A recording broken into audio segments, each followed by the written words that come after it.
Hi everyone. Again, I'm Paul. I'm one of the co-founders of Growth Studio. We're a startup accelerator. We're delighted to come back and give you a short webinar on how to achieve product market fit by really integrating product and customer development in your process. Stumble on the first slides.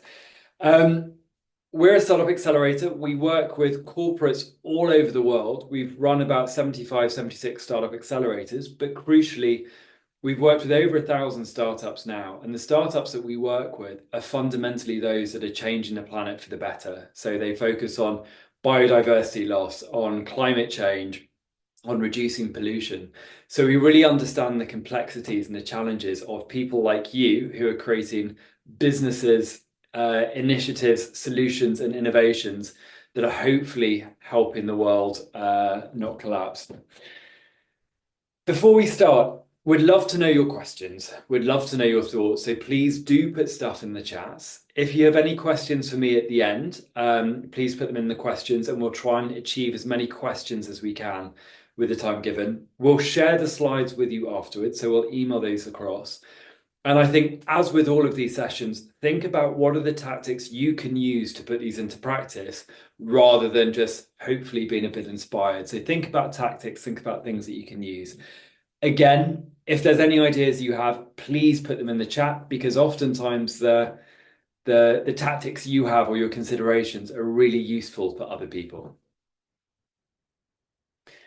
Final reminder before we get going, on the 4th of December, we have another session which is around how to craft a winning investor deck. A lot of you will need to be going out for private investment, and it's even more challenging getting investment when you're an impact-focused business or initiative. What this workshop does is take you through the fairly standardized investor template, all of the information you need to put in there, how to tell a really compelling story to investors, and ultimately how to pitch that. It's a really good session. Even if you're not looking for investment, it's also really good to understand how you can communicate what you do better, how to communicate the impact, how to frame the solution that you've got. So please come to that one. It should be fun. Let's get started. Fundamentally, in order for you to have a real success in the initiative that you're doing, you need to do two things: make things that people want and make things that people do. And it sounds very easy in principle, sorry. In practice, it can be a lot more challenging. And at the heart of basically being able to have something that's beautifully aligned with what your customers or beneficiaries want, you've got to do two things. One, you've got to have a really simple value proposition, a communication of why your thing is best for the people that you're selling it to, or the people that want to use it. But also that the destination we all want to try and get to is towards what we call product market fit. And what product market fit is, it's the alignment of the market, the people that will use your product, use your solution, buy your solution, fund your solution, and the solution. Oftentimes when you've taken something into the real world and it doesn't have the take up that you expected, we call it problem market fit. When you've got product market fit, it basically means you've built something that the market loves, wants, needs, and uses.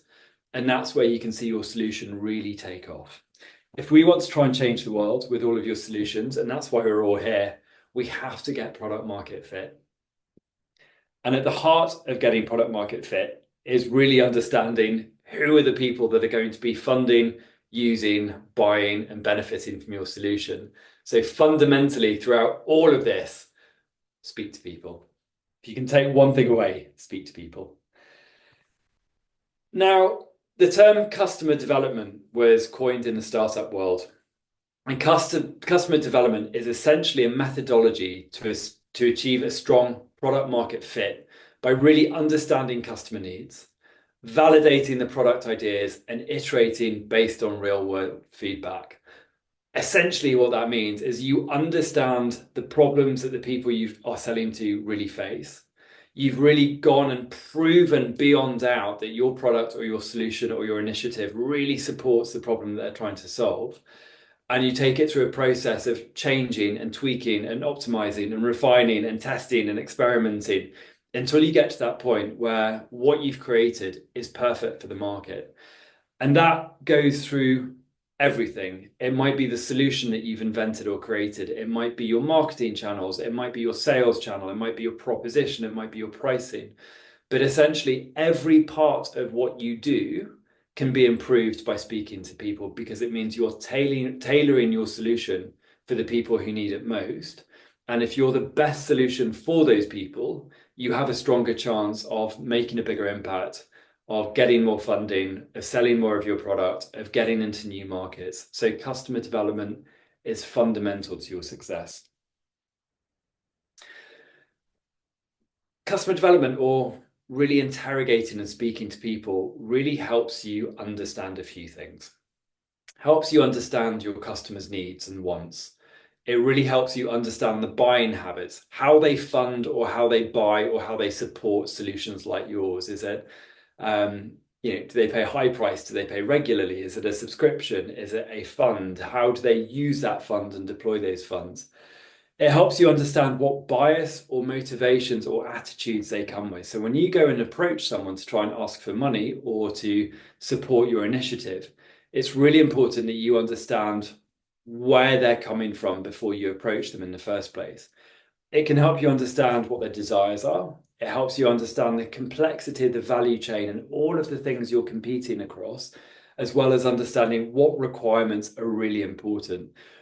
For any founders here, for anyone that's created a new initiative or a new invention, I'm sure you'll find that you will have put down on paper and you will have invented something, and the requirements that you think are the most important thing for the customers or people that you're selling it to often aren't. And what you'll find over the process of speaking to the market and speaking to people more and more often is the things that they find really important are maybe the ones that you hadn't considered. So customer development can help you understand all of the things you're up against and put together the right solution and framework and initiative. It also helps you fix the problems that they might have, generate value, and that value can be monetary, it can be impact, it can be personal, it can be something else. And essentially, customer development helps you give them what they're looking for, what they want, what they need, what they're not being serviced with already. And that can be deployed into your product. And I know you've got 100 or 1,000 different types of products solving all types of things here. But essentially, your product, the way it's deployed, the way it's built, the way it works, the way it's operated, can all be influenced by customer development. Your pricing model, be it private pricing, be it funding, be it donor-led, be it grant-led, that model and how it's priced and how that financial market in and around your products can be influenced by it.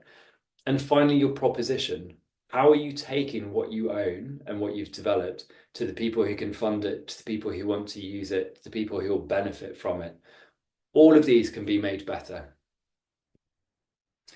And feedback from the last time, I think a few of you might be thinking, hang on, this sounds very much like it's a private organizations, but if you're an impact-led organization, from an activist to an NGO to something else, your initiative is still really focused on getting support and funding and buy-in from sponsors and investors, from clients and from funders, from customers, from buyers, from users, all the way down to beneficiaries.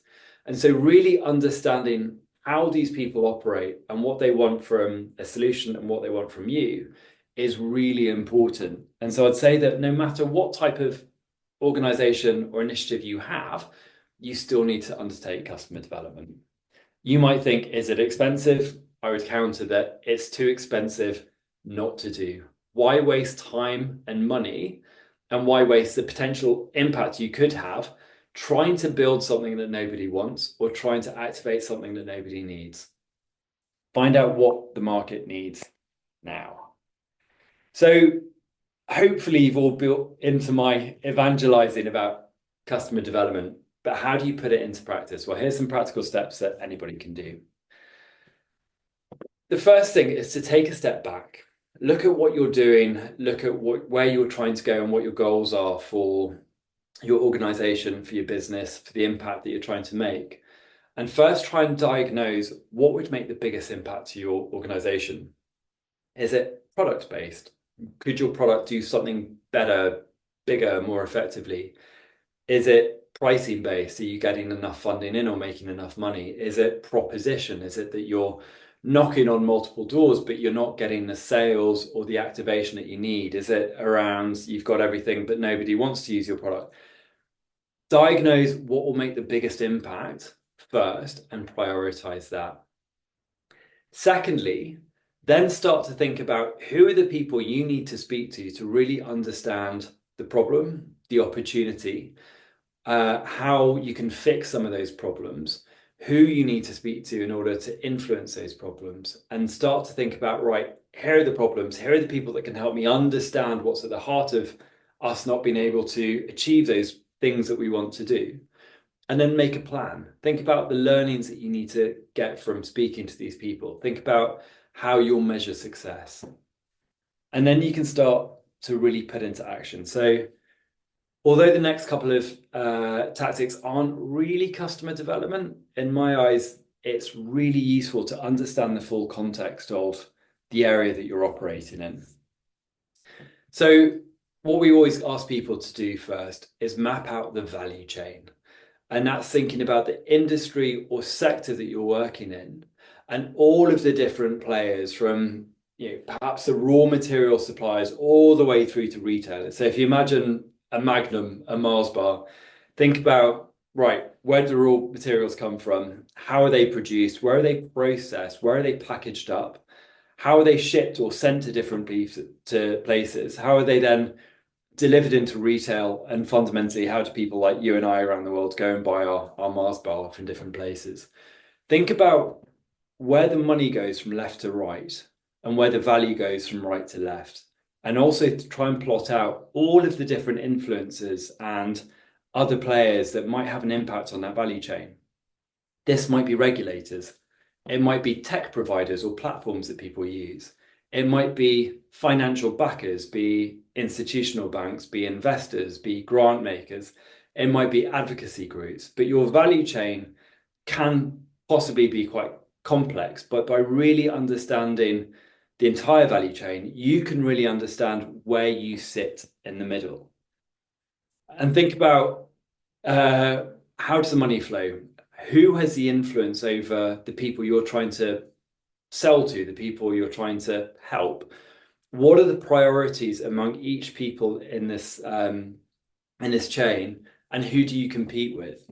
And obviously, this is a private organization example, but when it gets to impact-led NGOs, there's still a supply chain and people still have the same challenges. So you might have your donors that put money into funding bodies. Those funding bodies might deploy those funds to researchers and scientists. That might then go down to educators or volunteers, to local communities, to beneficiaries, to so on and so forth.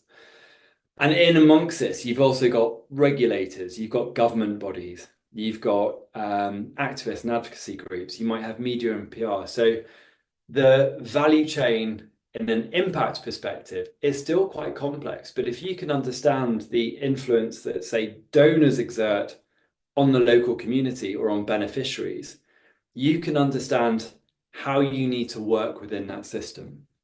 And I suppose there's a few things that this tells you by mapping it out.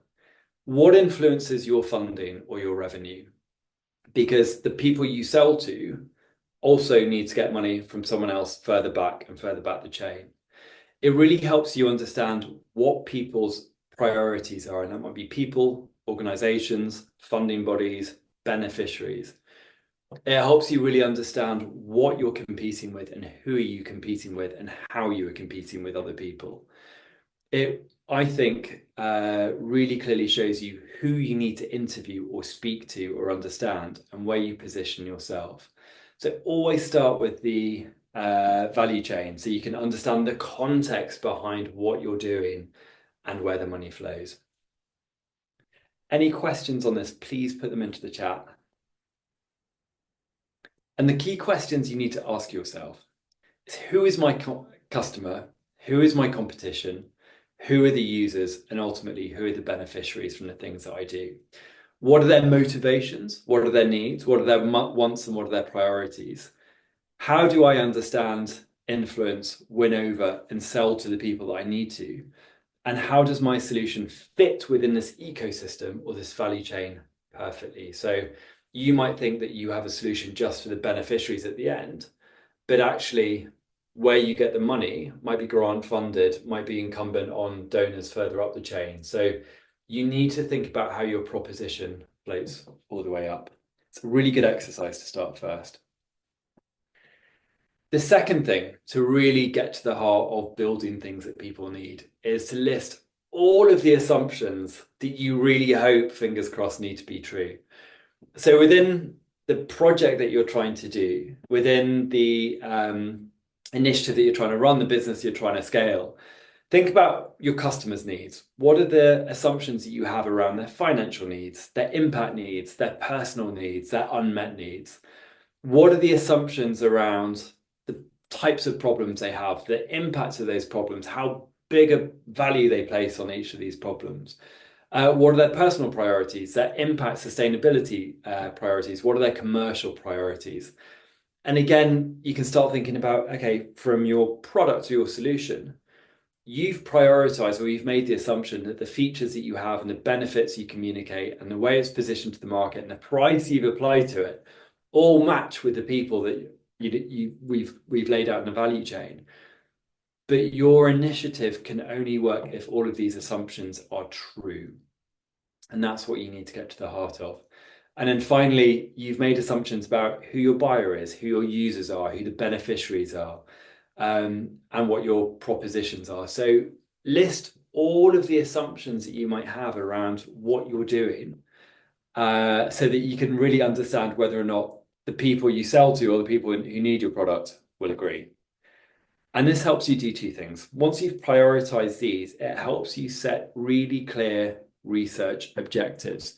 And these research objectives mean that you're building something that is much better for the solution or problem you're trying to solve. Excuse me. Speak to people. The running theme. The golden rules of research. I think fundamentally the thing that people tend to forget is that when you're speaking to people, when you're interviewing people, when you're selling to people, when you're asking people how their day is, what people say is fundamentally different to how they think, which is very different to what they feel, and probably unrelated to what they do. If I was to ask anyone here if they wanted to give £10 to charity today, they'd probably say yes. They'd probably feel, oh, I don't want to. I did that last week. Would they do it? Probably not. But if I'm researching on how often people give to charity, my research will be based that people will say that they'll do it today. And so you can see how research is very easily skewed by not getting to the heart and asking the right questions. So the other golden rules of any form of research or customer development: really validate the problem. Try and understand what the problem exists, how big that problem is, what people feel about the problem. Get to the heart of that, and then you can really validate that you've got the right solution. Most people, I would bet here, have started with a really good solution, and then they're trying to find the problem to solve. And I know that everyone here is solving big global problems, and that you started with solutions because you recognize the problem there. But you can only make that solution successful if people are going to fund it, use it, scale it, and it can be activated into more and more markets. So you still need to validate the problem and how your solution fits in. Second, remove all the bias. And thirdly, consider the analysis up front. What I mean by that is, rather than doing research and then going, what does it mean? Start with your research objectives, what you need to analyze, how you're going to analyze it, how you're going to use that analysis, and then create the analysis, create the research approach tailored to that. Tip 1, observe. The first thing, which is very hard to do, is to take a sit back and just observe people in their natural habitat, going about their day, doing the things that they might want to do. And this might be you shadowing people in their office. It might be working with people on the front line of whatever you're trying to do. It might be just around sitting in a waiting room, a coffee shop, whatever that is. But actually, rather than actively ask people, just try and observe what people are doing. This example gets brought up a lot about user experience, but essentially what you're showing is that you might build a solution, but how people will use that is fundamentally quite different. Another favorite example of mine, this was from a hospital in Philadelphia, in America, in the US. And one of the surgeons realized that one of the challenges they had in their children's hospital is that children are really afraid of going and having their MRIs. And I don't know if anyone here has had the misfortune of having to have an MRI. It is the most horrific experience, particularly if, like me, you're quite claustrophobic. You sit in a coffin, you get put into what looks like a tumble dryer, you can't move for an hour, and there's huge amounts of noise and unsettling things going on in and around you. The thought of going into that is horrific. The process of going through that is horrible, and afterwards you definitely need a drink. And he realized that actually a lot of children were getting really stressed about the thought of having to have an MRI in his children's hospital. And also realized that actually when they got in there, it was taking up time and energy and resource and stress by trying to sort of help the children through it. And what he wanted to do is try and find a solution that would basically limit the stress and make things a bit easier. And just by observing the end-to-end process, he realized he could flip it on its head. If you were trying to create an MRI that looked at your internal organs perfectly, this is probably what you would create, and there's nothing wrong with that. By thinking about how children need to use an MRI and how he can make it more appropriate for them, he started looking right at the very start of the process when they first go for the MRI. And what he created was incredible. So he flipped it on the head and made the MRI actually part of an adventure.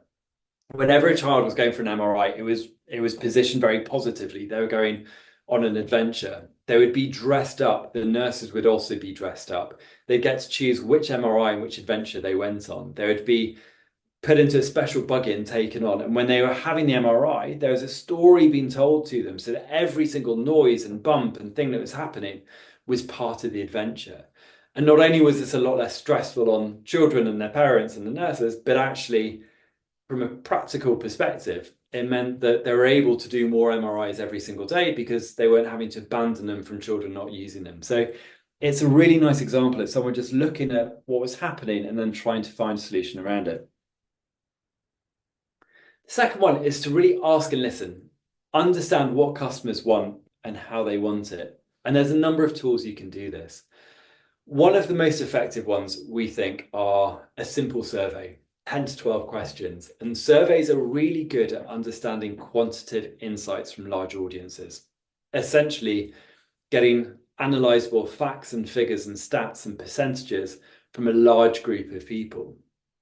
And surveys are very good to validate any assumptions you might have or ideas, or to get people's preferences or how often they do things, how regularly they do things, what they prioritize in terms of a number of different options they have. Surveys are really cost effective. There are a number of channels like Typeform and SurveyMonkey that you can do for free. And basically it just takes a bit of time for you to understand what you're trying to find out and then write the survey and recruit people to fill it in. One thing that people also often overlook, is the fact that surveys are great email capture. They're a really effective way to build your database of people that might be interested in your product or your solution. And oftentimes, if you get some really interesting insight and analysis from your survey, you can turn that into content or PR or news stories, or weave that in to tell more interesting stories to try and get people on board to your solution or product. I think some tips.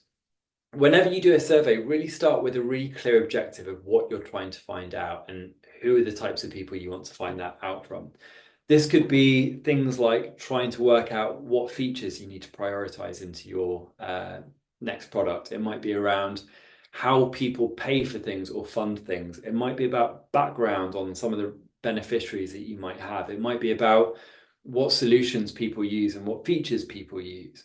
There's a number of things you can use a survey for, but try not to ask everything in one go. It's better to have regular surveys that you short surveys rather than one big one.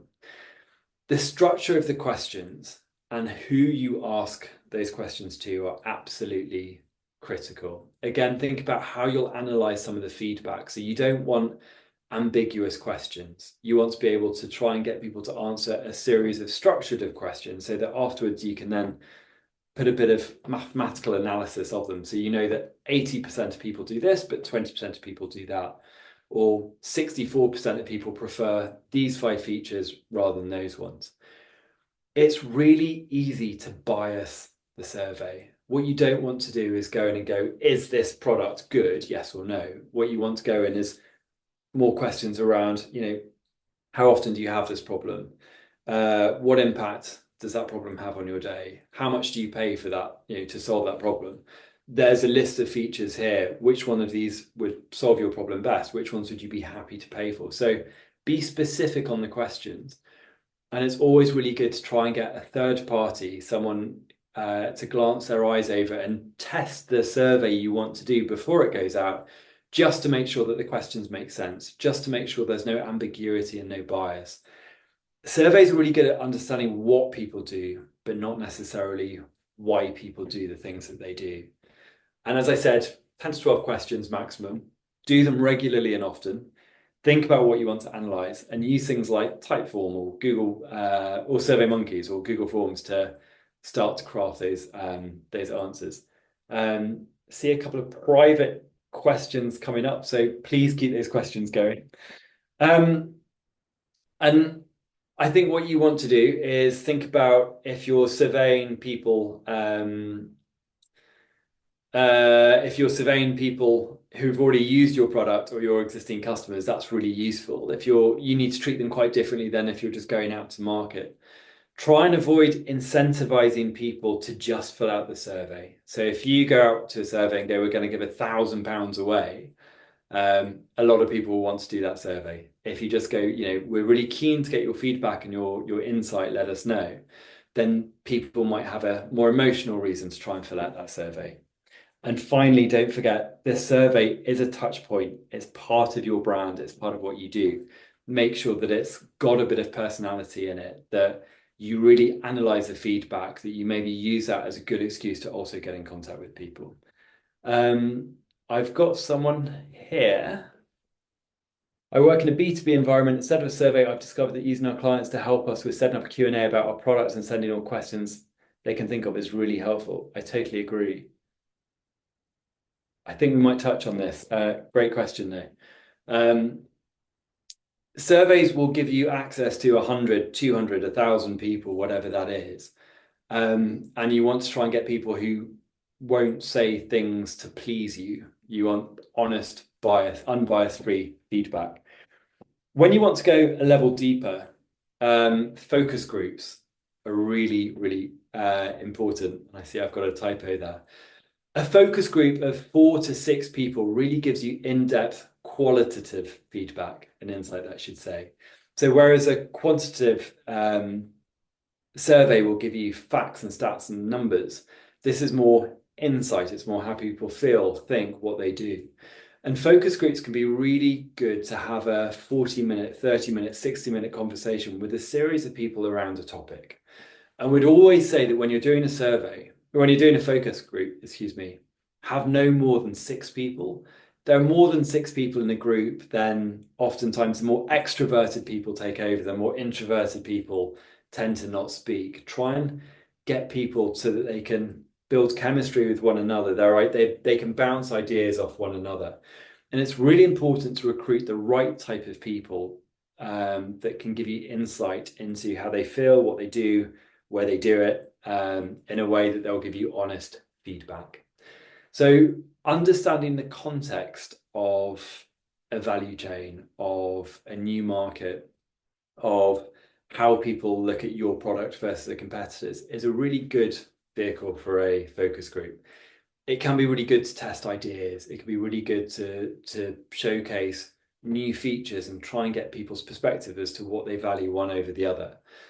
The benefit of a focus group, it also gives you interactive real-time feedback. So you might, and you should always go in with a structure and you should always go in with a way of running that focus group.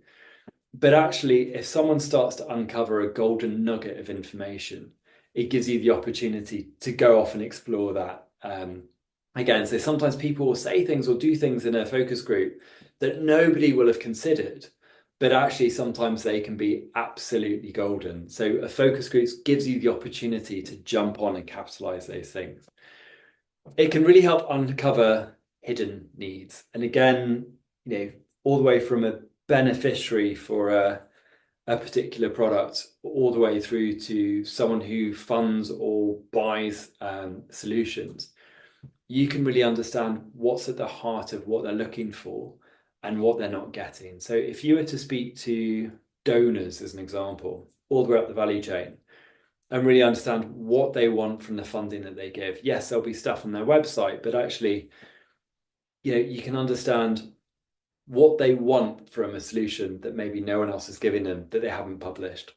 And finally, what we found, particularly in the private and the startup world, is if you can bring people into a focus group and get them very excited about what you're doing, you can essentially create evangelists and ambassadors and oftentimes first customers as well. So it can be a really good way of building up a strong group of people that love your product and will want to use your product. Some really quick tips, though, to run successful focus groups.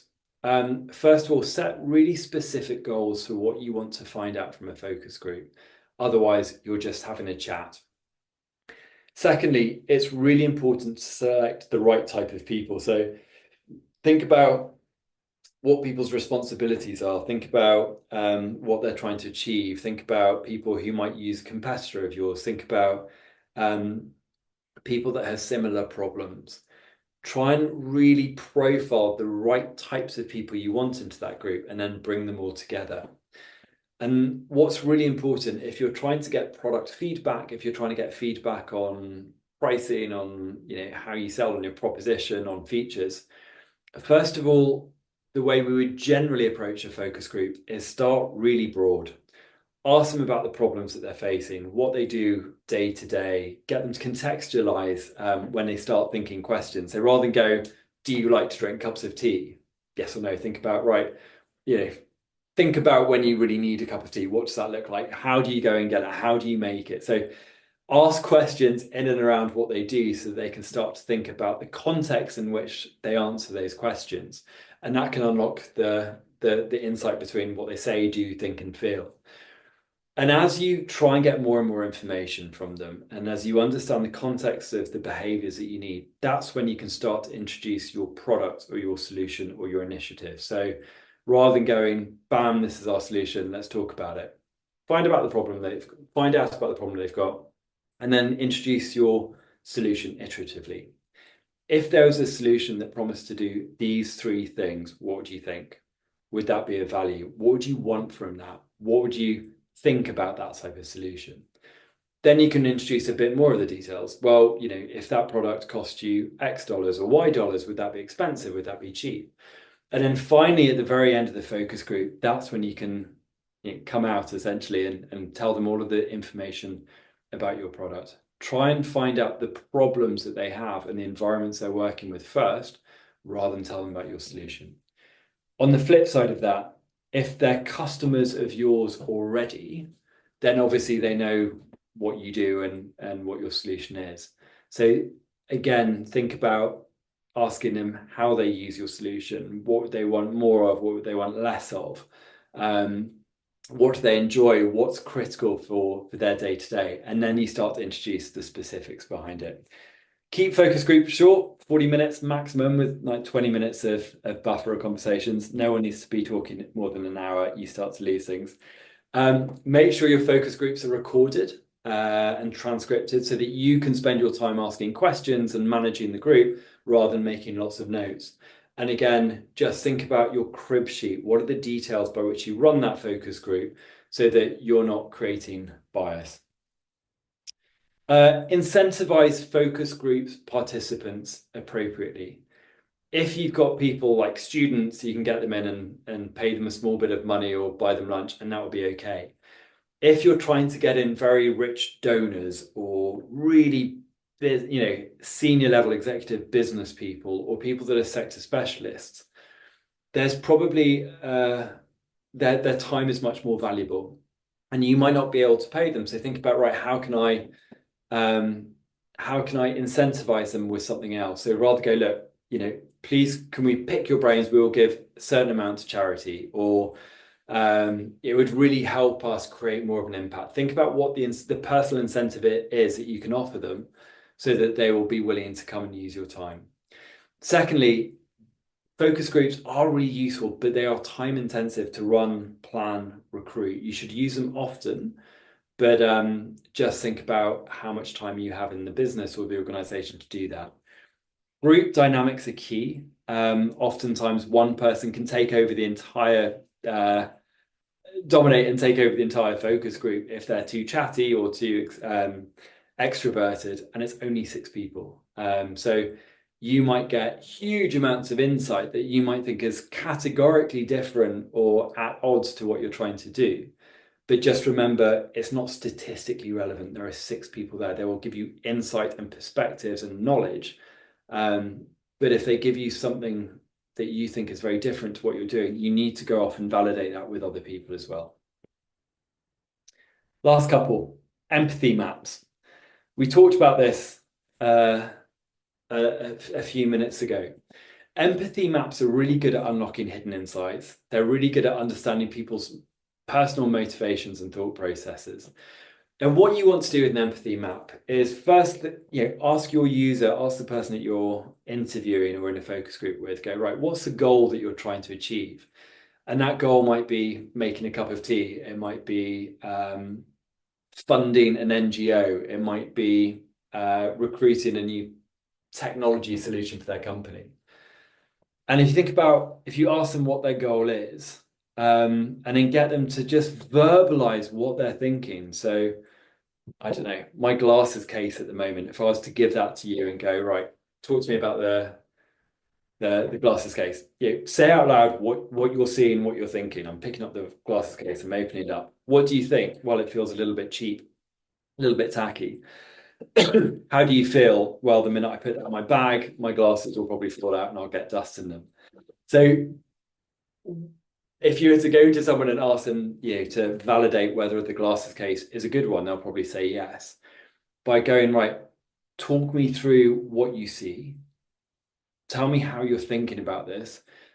Just talk to me about how this feels, and then talk to me about, what you're doing or what it does.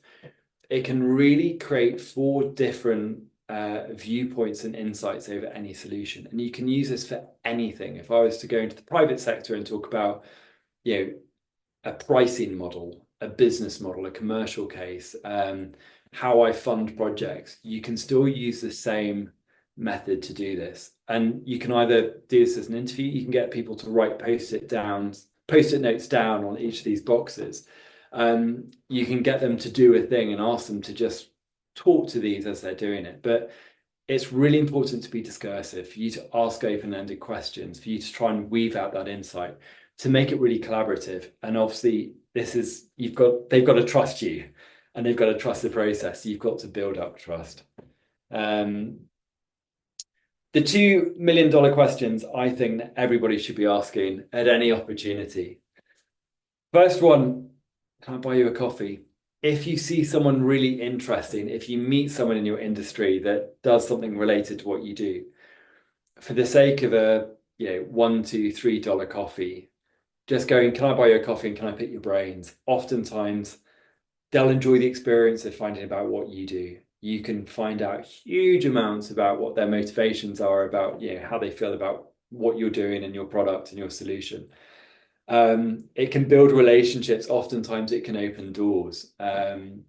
We worked with one guy who got a $3 million contract by literally doing this at an event in the States 3 or 4 years ago. He saw someone that he knew from a webinar, went, can I buy you a coffee and pick your brains? Led to a contract, and they've been working together ever since. So get into the habit of asking people for coffee, your customers, your clients, your beneficiaries, anyone, and just asking them about how they feel. The second question I think is really important. Oftentimes a lot of research is focused on what would you buy? How would you use? What value would you get? Flip it. Why would you not buy my product? ask people, why would you not use it? Because it frames their perspective in a very different way. And oftentimes when they think about why they wouldn't use it, you get a much more honest view on the perception of your solution, on what they prefer about their competitors. So why do you not is actually a brilliant question to ask. So feedback. How do you analyze all the feedback and what do you do with it? It's really quite simple. First of all, when you get ideas back, rank them. Rank them by the impact they'll have on cost, on time, on impact, on priority. Because there'll just be some analysis that's interesting, but it's not going to actually move the dial. There's going to be some that will be fundamental to your operations and your sales and your success. So then split up. Simple ones, just do them, just implement, just go for it. There are going to be some insights you get back that warrant further investigation, more surveys, more groups, more interrogation into the market. And that's when you go to test and experiment. And then there'll be other ones where you think, okay, this probably works. Let's give it a go. And you put those into testing and experiments. You want to be really clear about how you'll measure the impact of your changes or the insights that you get. So if someone says that they want this and you refine your proposition or your pricing model, you need to work out in advance of that, how will you measure whether or not that is a success? So think about the KPIs that you're going to use to evaluate whether or not the insight has worked. Do it. Just go. One thing that we probably try and do, again, from the startup world, but works for any organization, is that if you've got 4 or 5 bits of feedback that you think are pressing, experiment, time box a sprint. Just say, we're going to try this for 2 weeks or 4 weeks or 8 weeks. We're going to take these to market and we're going to see what happens. If it looks like that feedback is good and it will impact your business, implement it. And don't forget, whenever you've tried anything based on customer development, it's really important to go back to your customers or your beneficiaries and ask them to re-review it. Have we got this right? How could we make this better? Is this clear? Is this more in line with what you wanted? What else could we do? So that continuous customer development, that culture of going back to your customers and your beneficiaries time and time again is really important. The indicators that you're doing something and you've got it right, it comes back to product market fit. If you've changed your pricing model, if you've changed your how you get grants, what your product is, what your solution is, people that you're working with, your customer base, whatever that is, if you've used customer development to improve your offering, how do you know it's working? Well, there's a number of different rules. You might see increased demand, higher conversion, better click-through rates, more organic leads, greater net promoter score. So that's the percentage of people that would recommend your business or your solution to other people. It might be higher funding levels per donor that you're already getting. It might be it's a shorter sales time to land funding or grants or revenue. Happier customers. You might get more word of mouth referrals. You might get more positive reviews. But there's a whole host of metrics you can use appropriate to your business that helps you understand whether or not you're getting closer to product market fit. And what you should always do for anything that you're doing is work out, right, how do we measure whether or not we're building the right thing and launching the right thing based on what our customers want? And oftentimes these are good indicators. Again, we'll share the slides with you so you can have a look at some of these. And there's lots of stuff online around what metrics you can use to get your business or your impact organization closer to product market fit. I think the most important thing, speak to people. I said that, but just try it. I think go off and create a culture where you're speaking to people day in, day out. You're really curious about what people are saying and how they're doing it. Fall in love with your customers' problems. Because if you can do that, you can really understand how to build something that they really need. Last things, check us out. Go to growthstudio.com, sign up for our newsletters. We've often got webinars and free events that you can join in. Follow us on LinkedIn. I think Camilla may have shared the link, but we're always posting really interesting things that we've been finding. Check your email tomorrow. We're going to be sending out the slides. Based on customer development, we live, eat, and breathe it. We really want your feedback. Was this useful? What else could we have done? Could we have done it better? What more information would you want to find out on? So please give us feedback. It helps us make sure that we're producing things that are more relevant to people like you. And to finish off, any questions? Yeah, Paul. Hi, everyone. Thanks for joining us. Paul, we've got a few questions. The first one is, let me just read here. When you're trying to finalize your product market fit, how do we balance our mission-driven goals with with customer demands, especially when these demands push us away from our impact objectives? That's a really good question. So basically, how do you tie up your mission with what customers want? Yeah. Um, Gosh, that's a really good question. So I would argue that you can't actually achieve your mission without fulfilling those customer demands. So your customers, and I don't know what type of business or initiative this is, but um, it feels that if your mission and your customer demands are very, very different, um, it feels that there's fundamentally misalignment with what you're trying to do. If you can, whoever that was, you can just drop a bit more context into the chat, that would be really helpful, and I can try and answer that better. Oftentimes, you might have a mission around impact, your customers might have a mission around cheaper stuff or saving time. And so it's just making sure that they are connected and but yeah, that's a difficult question to ask. If you can just chat to me a bit more context, I can see if I can give you a better answer. Okay, cool. I'll see if they drop some more info in, but let's go to the next one. How do we identify the right customer segment to start with if we think our product has broad appeal? That's a really good one. So I think this is where starting with your value chain is really important. If you think about your product, and look at what value that creates for different industries or different people. You can start to consider, why would they want to use my products? What's the value it creates for them? Is that around impact or time or operational cost or insight or something else? You can then start to speak to people in those different sectors and go, how would you use this? What value would you get out of it? You can start to understand the barriers into getting into those markets, what the competition is, how easy or expensive or challenging it might be. So the reality is that a lot of your products will have multiple applicants in different markets, but whether or not there's need, desire, want, or a business case to actually go into those. I think first, a lot of desktop research, a lot of mapping out of value chains, start to speak to people who know those sectors inside out to get their perspectives and what challenges you might face. And if you think then there might be some, start to then filter it down by, right, how big is the opportunity? How much impact can we have? What do we need as an organization? How do we reposition it?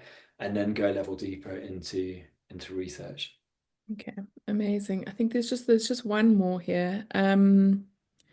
What do we do?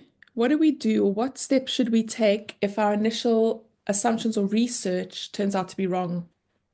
Um, I think it's really, really useful if it's wrong immediately. I think the reality is it probably will be wrong. I think most people start with the solution, build that solution, and then go and try and find a market or people with that problem to start with.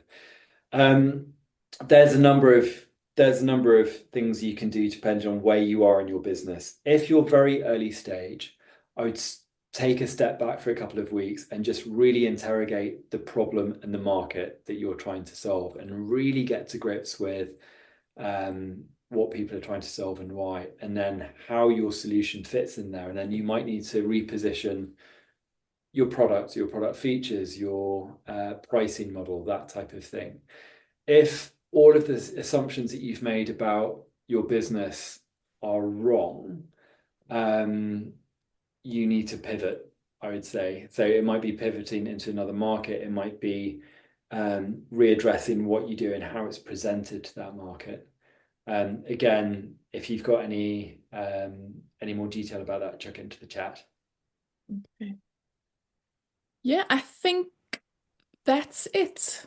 There's nothing Perfect. more. Well, Yeah. thank you very much, everybody. I said we've got one more of these on the 4th of December, which is around how to create your pitch template. It's really good to start to think about storytelling, even if you're not looking for investment. Sign up to our newsletter, go onto our website, give us some feedback, and we will send these slides to you later on today or tomorrow. Um, Thank you very much, and thank you. Amazing. Thanks for joining us, everyone.